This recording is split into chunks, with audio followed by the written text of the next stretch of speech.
Enfin, ta maison est à moi, a déclaré mon beau-fils au tribunal. Ma femme a applaudi. Je suis resté là en silence, mais le juge a levé les yeux et a dit, l'une des 9 propriétés. Je vois. J'aimerais jeter un coup d'œil. Toute la salle s'est tue.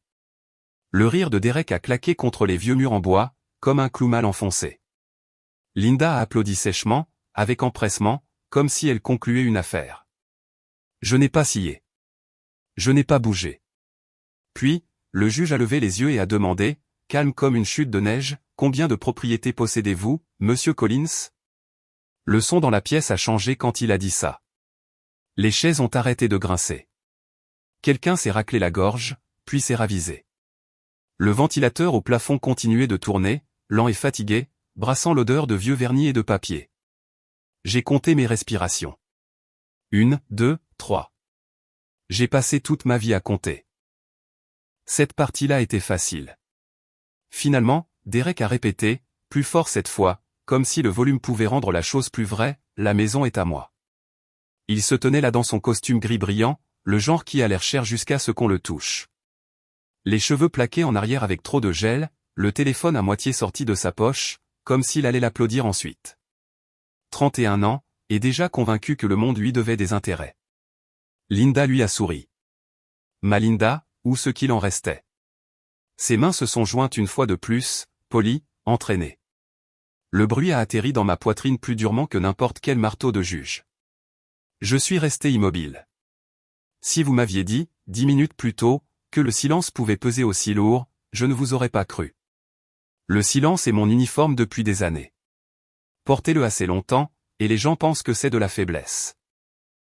Ils n'entendent pas les calculs qui tournent en dessous.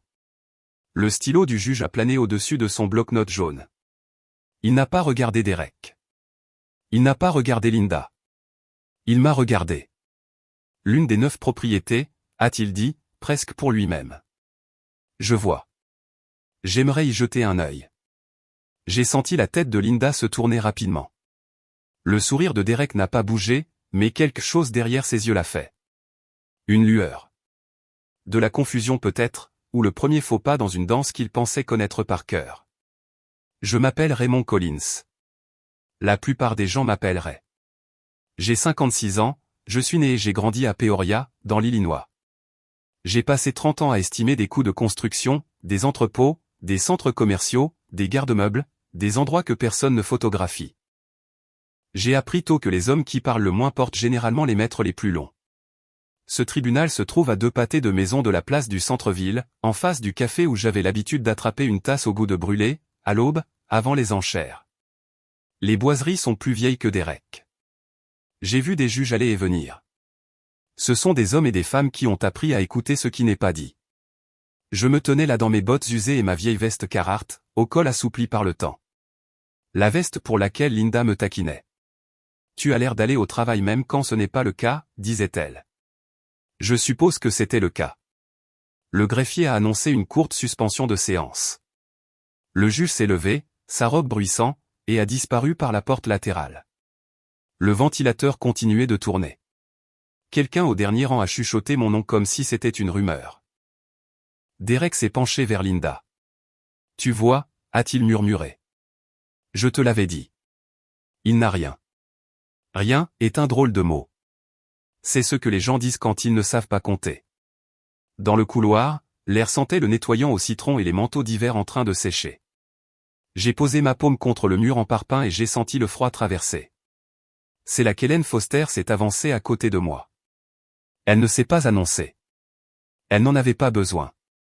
Hélène a une façon de se tenir qui dit qu'elle a déjà analysé la pièce et classé l'information. Blazer sombre, chaussures pratiques, coupe de cheveux nette et fonctionnelle. Elle a grandi dans le quartier sud, a financé ses études de droit en travaillant, et n'a jamais gaspillé une phrase. Monsieur Collins, a-t-elle dit doucement, les yeux fixés devant elle. Ils ont déposé une déclaration sous serment ce matin. J'ai hoché la tête une fois. Ça se tient. Ils ont juré, a-t-elle continué, que le domicile conjugal était votre seul actif. J'ai expiré par le nez, en comptant à nouveau. Un mensonge, 2 témoins, 3 signatures. Hélène s'est finalement tournée et a croisé mon regard. Le problème, a-t-elle dit, c'est que leur calcul ne tient pas, j'ai failli sourire. Failli. De retour dans la salle d'audience, Derek faisait les 100 pas comme s'il était propriétaire des lieux. Linda a lissé sa jupe, la mâchoire serrée. J'ai pensé aux années que j'avais laissées passer sans rien dire. Les fêtes où j'avalais les blagues. Les dîners où je payais et gardais le silence. Je me disais que c'était pour la paix. Je me disais que c'était de l'amour. La vérité, c'est que c'était une habitude. Quand le juge est revenu, la salle s'est levée puis rassise. Il a tourné une page, jeté un coup d'œil au dossier, puis m'a regardé droit dans les yeux. « Monsieur Collins », a-t-il dit. Avant de poursuivre, je voudrais une clarification. La résidence de Peoria est-elle la seule propriété que vous possédez? Tous les regards se sont posés sur moi. Je pouvais sentir Derek vouloir me faire hocher la tête par la pensée. Les doigts de Linda s'enfonçaient dans la sangle de son sac à main. Le ventilateur bourdonnait. Quelque part dehors, un camion a pétaradé. Je n'ai pas répondu tout de suite. J'ai compté. Les années, le papier, les signatures, les erreurs, les regrets, et puis j'ai parlé. Votre honneur, ai-je dit. D'un ton calme et posé. Non. Hélène s'est avancée. La salle s'est penchée en avant. J'étais resté silencieux assez longtemps pour les laisser croire à leurs propres chiffres. Maintenant, il était temps de compter à voix haute. J'ai appris à compter avant d'apprendre à me vanter. Mon père dirigeait une petite entreprise de CVC dans l'ouest de Peoria. Rien de chic. Un camion, une échelle, une boîte à outils qui sentait l'huile en hiver. Il m'a appris que si l'on parle de l'argent avant qu'il ne soit gagné, il a tendance à s'envoler. Compte 2 fois, avait-il l'habitude de dire, et ne le dit qu'une fois, voire pas du tout. À 25 ans, j'estimais des travaux pour un entrepreneur régional. Coulée de béton, charpente en acier, maux de tête liés au zonage. Je passais mes journées à transformer des plans en chiffres, et mes nuits à transformer les chiffres en sommeil. Les entrepôts n'applaudissent pas quand on les réussit. Ils restent juste là et ne s'effondrent pas. Ça me convenait. Ma première femme, Marie, comprenait ce genre de silence. Nous nous sommes rencontrés lors d'une friture de poisson à l'église, nous nous sommes mariés jeunes, et avons construit une vie qui sentait la sueur de bois et le café. Le cancer l'a emporté avant que l'un de nous n'apprenne à vieillir. Après les funérailles, la maison résonnait. J'ai appris alors que le silence peut être doux ou cruel, selon combien de temps on le laisse s'installer. J'ai rencontré Linda 3 ans plus tard. Elle riait facilement. Elle aimait les dîners au restaurant, les lampes chaleureuses et l'idée d'un nouveau départ. Nous nous sommes mariés au tribunal, le même bâtiment où Derek se vanterait plus tard de ma maison. À l'époque, je pensais que la simplicité était une bénédiction. Quand il s'agissait d'argent, je gardais les choses séparées. Pas pour cacher, du moins c'est ce que je me disais, mais pour garder la paix. Linda avait des opinions sur les dépenses. J'avais des habitudes concernant l'épargne. Nous avons accepté d'être en désaccord, et nous n'avons plus jamais été vraiment d'accord. J'ai investi comme je travaillais, lentement, ennuyeusement, et légalement. Une laverie automatique à Galsburg, des pièces de monnaie régulières, des gens réguliers. Une rangée de garde-meubles près de l'île 74. Pas de glamour, pas de drame. Un petit entrepôt loué à une coopérative céréalière. De longs contrats, de courtes conversations. Chacune était placée dans sa propre société, LLC, créée des années avant mon mariage avec Linda. Conseillée par un agent de crédit de la Caisse populaire qui aimait que les choses soient en ordre. Je n'ai jamais caché le travail. Je ne l'ai simplement pas annoncé. Derek avait remarqué ça. Il avait 20 ans quand Linda et moi nous sommes mariés. La langue bien pendue, le sourire rapide, toujours à évaluer les pièces. À Thanksgiving, il se penchait en arrière et demandait, « Alors P.A., tu conduis toujours ce tas de ferraille ?» Je souriais et passais la sauce. À Noël, il déballait un cadeau que j'avais acheté, solide, utile, et disait, « Tu sais, ils font des versions plus sympas de ça maintenant, non ?» Je hochais la tête et comptais mes bénédictions. Je me disais qu'avaler ça gardait la maison calme. Je me disais que le travail d'un beau-père était d'être patient, mais la patience non contrôlée enseigne aux gens le mauvais calcul. Linda ne s'y opposait pas. Pas vraiment. Elle aimait l'assurance de Derek. Elle aimait qu'il rêve grand et dépense plus vite que moi. Quand elle demandait pour les vacances, je disais, peut-être l'année prochaine. Quand elle demandait pourquoi je n'utilisais pas une carte premium, je disais que je n'avais pas besoin des miles. La nuit, une fois les lumières éteintes, je restais allongé et je comptais. Facture payée, propriété stable, mariage inégal. Le procès m'a réveillé. Lire leur dossier, c'était comme découvrir que quelqu'un avait utilisé votre nom pour ouvrir des comptes que vous n'aviez jamais autorisés. Le langage était propre, confiant, faux. Ils prétendaient que la maison de Peoria était le seul bien matrimonial. Ils sous-entendaient qu'il n'y avait rien d'autre à considérer, rien d'autre. Hélène n'a pas doré la pilule. Nous étions assis dans son bureau, store à demi ouvert, la circulation bourdonnant en bas. Vous les avez laissés croire que vous étiez fauchés, a-t-elle dit. Les gens ont tendance à prendre ça personnellement quand ils découvrent que ce n'est pas vrai. Je n'ai pas menti, ai-je dit. Elle a hoché la tête. Vous ne les avez pas corrigés non plus. Ça a fait mouche. J'ai pensé à toutes les fois où j'avais choisi le calme parce que c'était plus facile. À la façon dont le maintien de la paix les avait lentement habitués à me sous-estimer. Je n'étais pas encore en colère. J'étais déçu par eux, bien sûr, mais aussi par moi-même. Je ne voulais pas que l'argent soit ce que je dise. Hélène a joint ses mains. L'argent n'est pas le problème, a-t-elle répondu. La vérité, c'est que sur le chemin du retour, le vent des prairies bousculait le camion. J'ai passé la sortie pour les garde-meubles sans la prendre. Je n'étais pas encore prêt. J'avais besoin de compter autre chose d'abord. Les erreurs.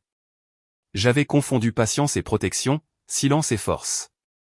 J'avais compté sur de la gratitude là où le sentiment de droit avait fait fructifier des intérêts. Au moment où je me suis garé dans l'allée, la maison semblait plus petite qu'avant. Ou peut-être avais-je enfin appris à la mesurer. À l'intérieur, Linda était au téléphone. Elle a baissé la voix quand elle m'a vu. On parlera plus tard, a-t-elle dit, le regard fuyant. Je suis resté là, les clés à la main, écoutant le calme, comptant ce que j'avais construit, comptant ce que j'avais ignoré. Et pour la première fois, je me suis demandé si jouer au fauché n'avait pas été l'habitude la plus coûteuse de toutes. Le poste VFW 118 se trouve sur une route secondaire qui sent le poisson frit le vendredi, et les vieilles histoires le reste de la semaine. Je m'y arrête depuis mes jours d'estimation, à l'époque où une bière bon marché et un mauvais jukebox pouvaient adoucir les angles d'un long cycle d'enchères. On ne va pas là-bas pour être impressionné. On y va pour se rappeler ce qui compte. Ce soir-là, je n'avais pas prévu de rester. J'avais juste besoin d'air, quelque part qui ne soit pas la maison. Quelque part où mes pensées pouvaient s'étirer sans trébucher sur les meubles. Le vent des prairies a poussé la porte quand je suis entré, puis s'est calmé derrière moi.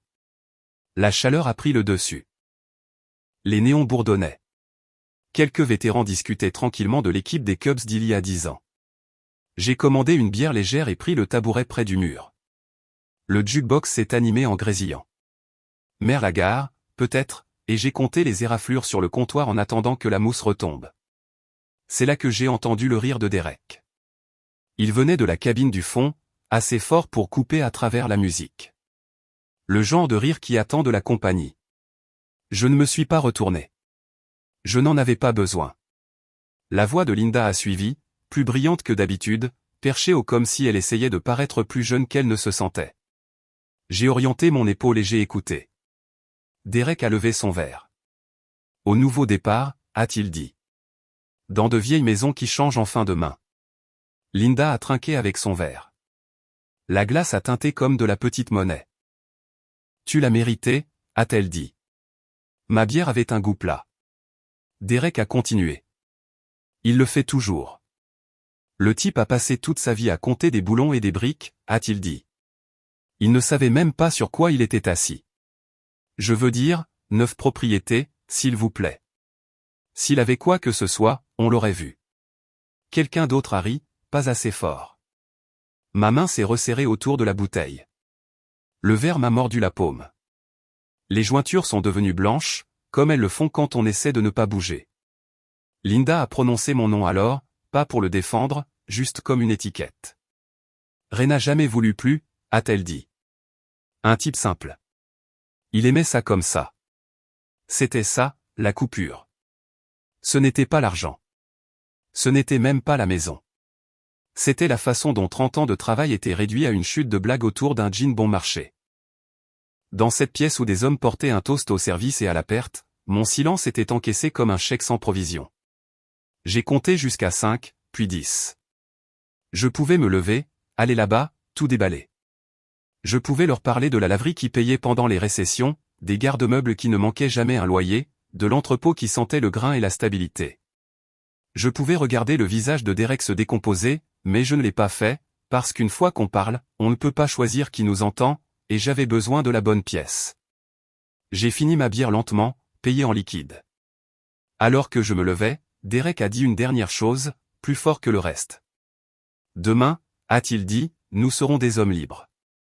Je suis sorti dans le vent et je l'ai laissé me frapper le visage. Le froid a dissipé le bruit. J'ai conduit jusqu'à la maison avec la radio éteinte, les phares sculptant une vérité étroite à travers l'obscurité. Le sommeil n'est pas venu facilement. Il a tourné en rond, gardant ses distances. J'ai fixé le plafond et compté les fissures que je n'avais jamais réparées. J'ai pensé à Marie, aux promesses qui n'expirent pas juste parce qu'on a arrêté de les dire à voix haute. Le lendemain matin, j'étais assis à nouveau en face d'Hélène. Même bureau, même store, homme différent. Ils ont fêté ça, lui ai-je dit. Elle n'a pas demandé où. Elle n'en avait pas besoin. Que voulez-vous faire, a-t-elle demandé. J'ai regardé mes mains. Elles étaient stables. Je veux qu'ils arrêtent de rire, ai-je dit. Légalement. Hélène a hoché la tête. Alors on compte soigneusement, a-t-elle dit. Et on accepte le risque. Elle a exposé les choses clairement.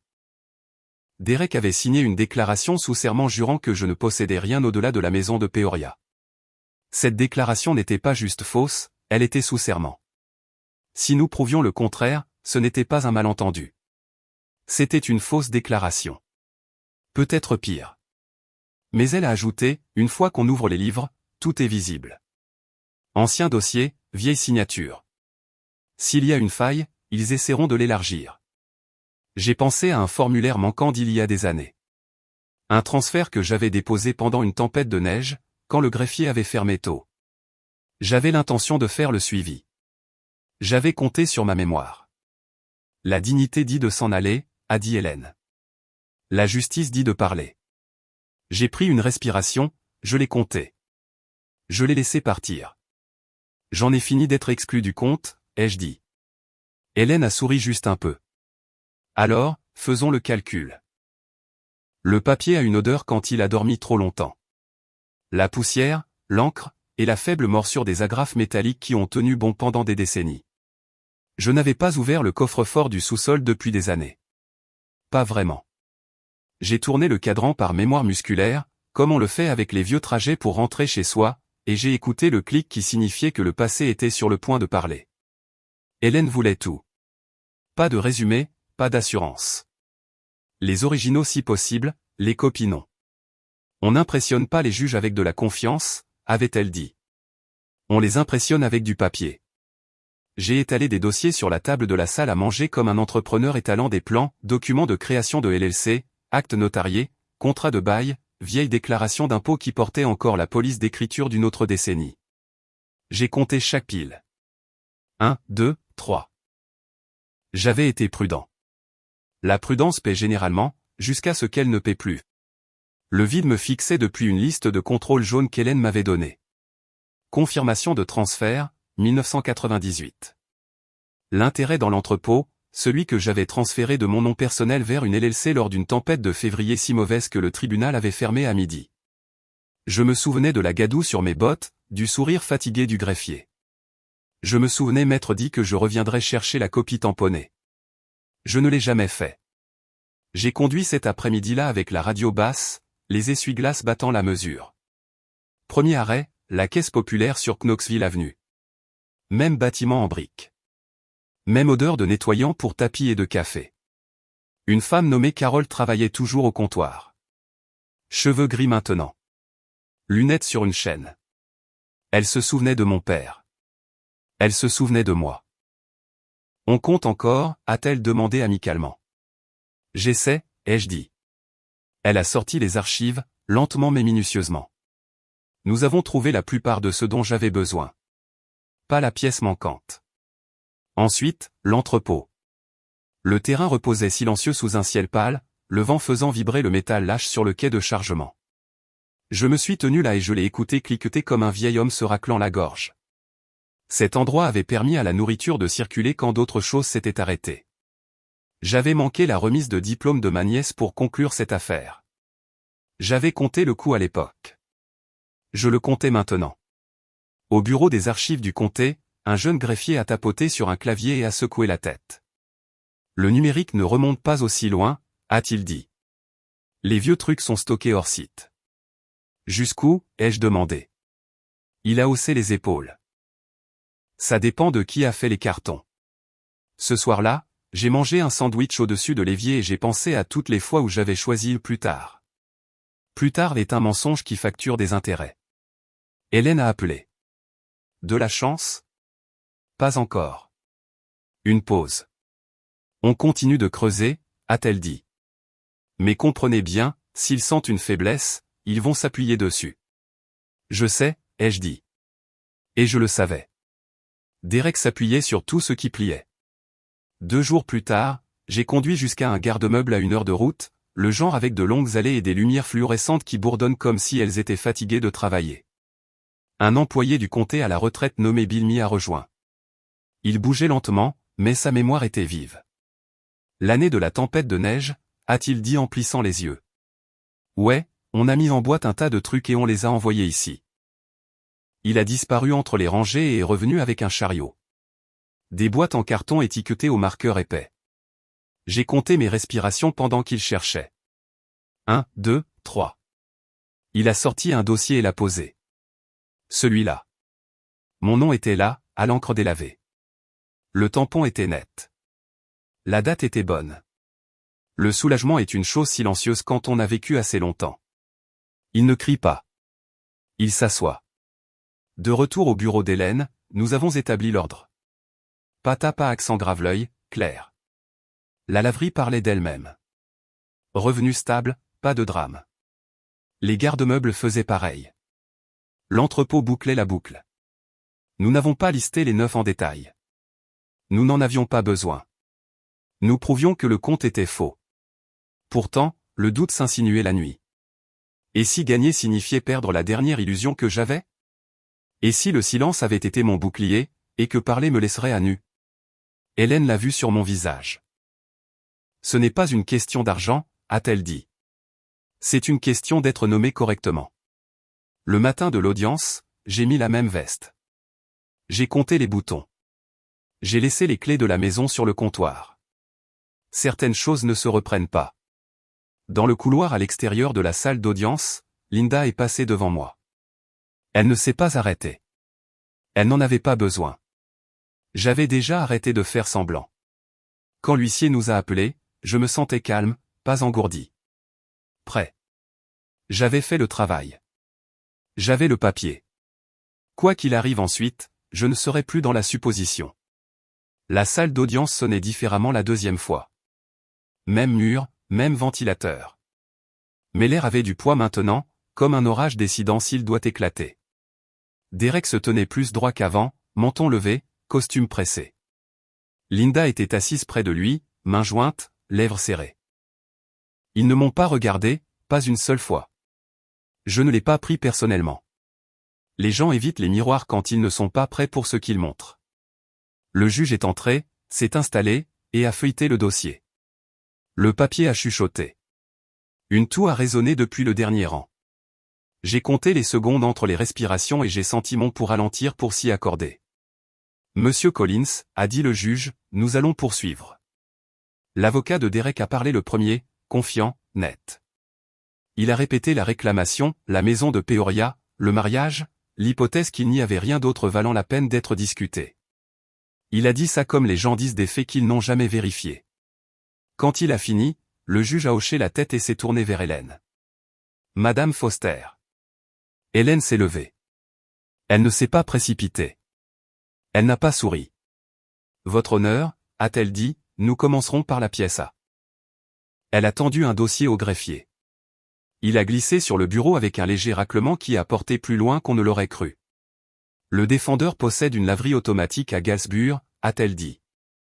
Formé sous Collins Wash LLC en 2009. Prémarital, rentable, documenté.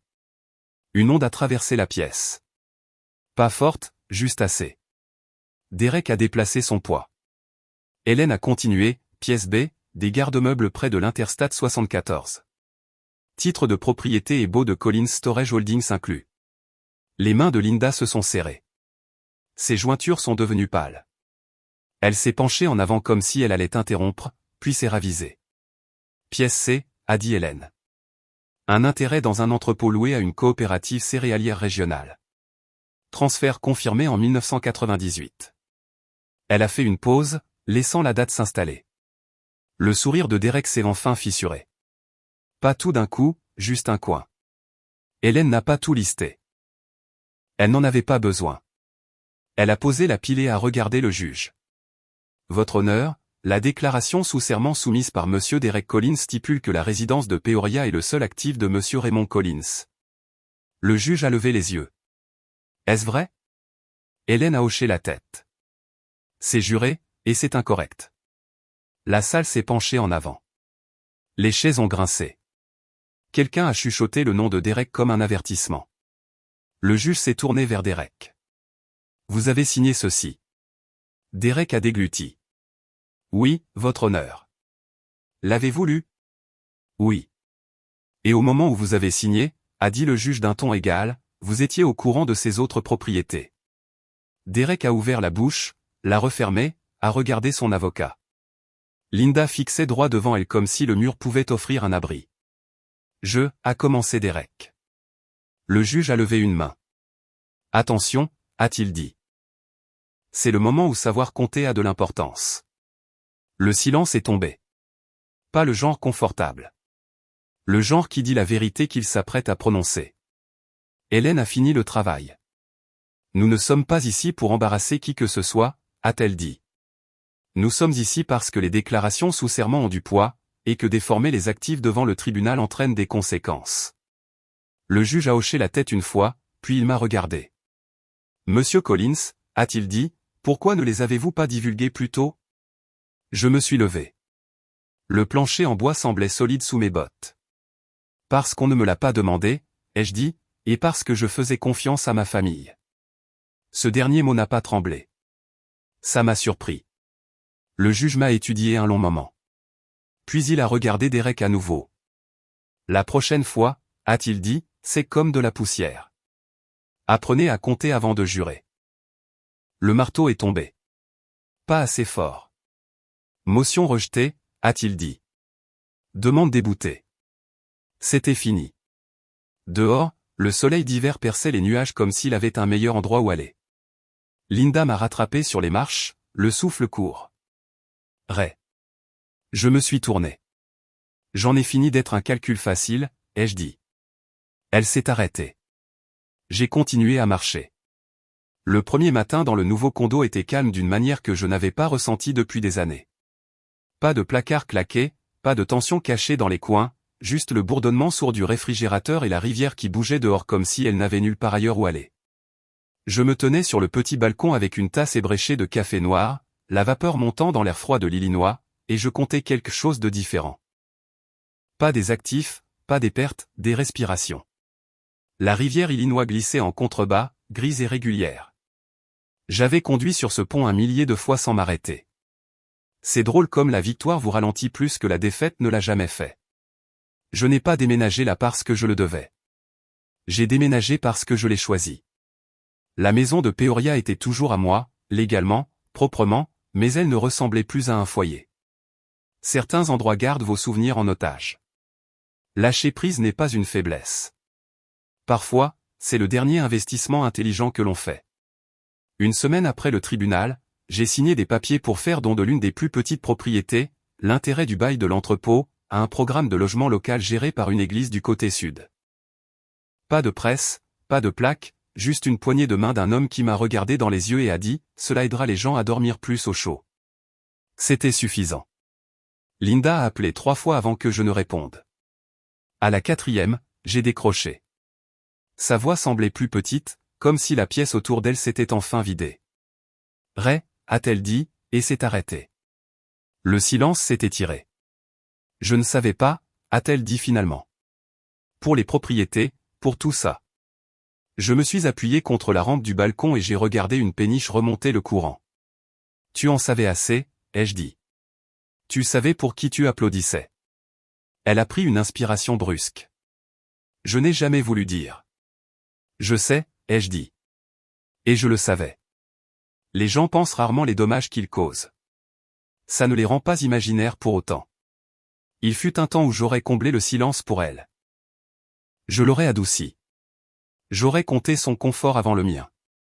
Plus maintenant. Linda, ai-je dit calmement. Tu ne voulais pas d'un partenaire. Tu voulais quelque chose sur quoi tu pouvais compter pendant que tu m'excluais du compte. Elle n'a pas argumenté. Cela m'en a dit plus que n'importe quelle excuse. Nous avons raccroché sans drame, sans promesse, sans colère, juste une fin qui convenait enfin. La vie s'est stabilisée après ça. J'ai gardé la laverie. Elle tourne toujours comme une horloge. Les garde-meubles ouvrent et ferment toujours à l'heure. Le reste continue de faire ce qu'il a toujours été censé faire, se tenir tranquille et travailler. Parfois, les gens demandent pourquoi je n'ai jamais dit à ma famille ce que j'avais. Je leur dis ceci, j'ai passé ma vie à compter les matériaux pour que les bâtiments ne s'effondrent pas. Quelque part en chemin, j'ai oublié de compter le respect. Quand vous ne le faites pas, d'autres personnes le font pour vous, et ils se trompent généralement. La vengeance, ce n'était pas de se tenir dans ce tribunal en regardant Derek rétrécir sur sa chaise. Ça, c'était juste de l'arithmétique. Nécessaire. Final. La vraie vengeance, c'était ce calme, cet espace, ce choix de vivre en étant compté, et non deviné. Si vous avez déjà été sous-estimé parce que vous restiez silencieux, si quelqu'un a ri pendant que vous teniez votre langue, souvenez-vous de ceci, le silence peut être une force, mais seulement si vous êtes prêt à parler quand ça compte. Si cette histoire vous a fait faire une pause ou vous a rappelé vos propres batailles silencieuses, envisagez de la partager avec quelqu'un qui pourrait en avoir besoin. Et si vous croyez que des histoires comme celle-ci comptent encore sur la dignité, la patience et le fait de se tenir debout de la bonne manière, abonnez-vous et restez avec nous. Certaines choses valent la peine d'être comptées ensemble.